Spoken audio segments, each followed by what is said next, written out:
Hi, friend. I'm so glad you're here. I created the Simplify Your Wellness Guide out of my own need, out of my own need to simplify what I'm focused on in the season because it gets busy and it gets a little crazy. And there's so much health information out there right now. Do this, don't do this, stick to this, eat this. And it gets so overwhelming. And when it's that big and that many things coming at you, it's real easy to shut down and not do anything. And so I needed a plan to simplify what my body, what my mind, what my spiritual life needed right now. And so that I could just focus on a few simple habits that make all the difference, right? So I hope this will help you as much as it's helped me. So I'm just going to go through it briefly to show you what you can get out of this, what it is like to go through. I would first say set aside a good 10-15 minutes to really just sit and be and reflect on these things. The first couple pages is going to just be a check-in on where are you right now? Where are you? If we don't actually notice what's happening in our lives right now, where our health is at, we're not going to know where we need to go.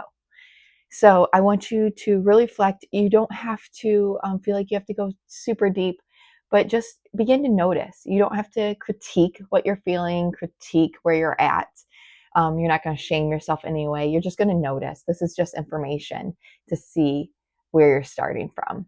So you're going to reflect on those first questions. Ask yourself what feels heavy, what's been going on in your body, physically, mentally, spiritually, and what's something you wish you had time for. So that is revealing in itself. You'll start to notice patterns as you go.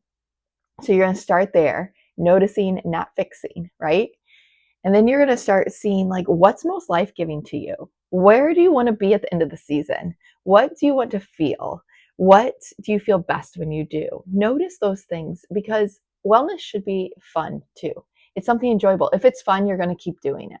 So notice those things and let your answers be completely honest and imperfect if needed, right? You don't have to have the perfect answers here. And in each season, you can go back to this over and over, and it could be different things each season.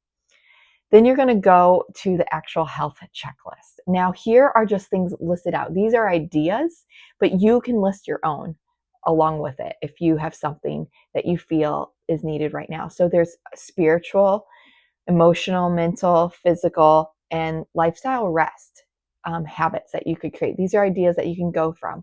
I want you to circle just 3 to 5 and aim to circle lower because you're going to even narrow it down farther on the next page. So 3 different ways that would be life-giving ways to focus on your health right now. So one could be drink water first thing in the morning, right? Simple, but needed, right? And sometimes we need to reignite that habit. You could go for a walk, a 10-minute walk each day, and limit it. Make it low and achievable and something that you're actually going to be able to do. Okay. So 10 minutes. You don't want to set a goal for, I'm going to walk 4 miles every day. If you're not walking, if it's not a regular habit, you just want to make it simple, achievable goals. And you'll be surprised how much that impacts your health and your mindset and maybe the snowball to get you started in your health journey.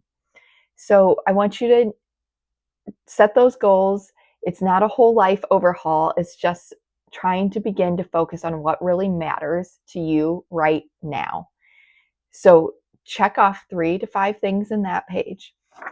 Then you're going to go into your actual plan, your actual wellness plan. And then the page following that is tracking it. So once you've picked your focus, I want you to set 2 really small goals for this season to focus on.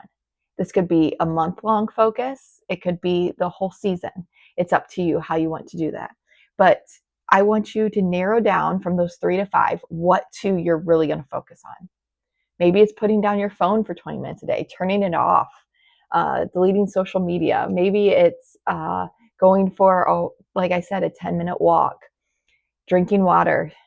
These are achievable goals. So I want you to get very specific so you know that what you have to do to achieve them, and then write them down. And then you're going to take, what small step do I need to take to achieve that goal? What's the first step? Maybe it's telling someone about it.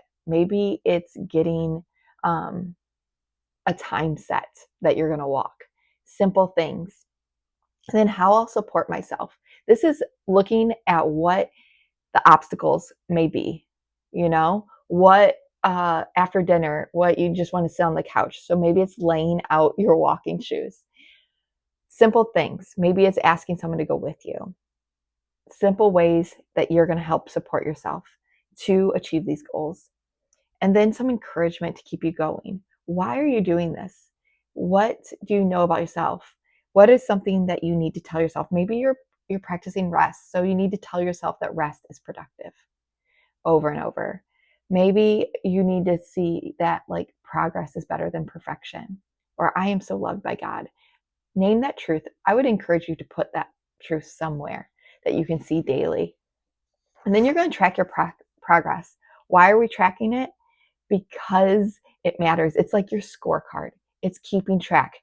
And we aren't going for 100%. We're not shooting for that goal. We're shooting for 80%.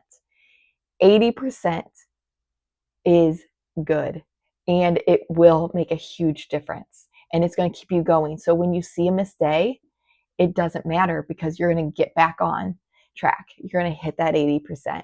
You're going to keep going. We're not hitting perfect wellness every day of our lives. We're just constantly moving forward and progressing and seeing what we need on that day. Maybe you scheduled walks for every day, and that day you really did need to rest. And that is a good choice. So this is going to keep you going. I hope this guide brings you peace in your wellness and not pressure, and permission just to be on a journey. I hope it brings clarity and brings a pace that is gentle to you. And if you ever need help creating rhythms or staying consistent, I offer health coaching, and I would love to guide you on that journey too. Personalized health coaching with you one-on-one, and we can create these goals together. But I hope this is super helpful for you in the season. It has been helpful for me, and I hope it clears the way for what matters most.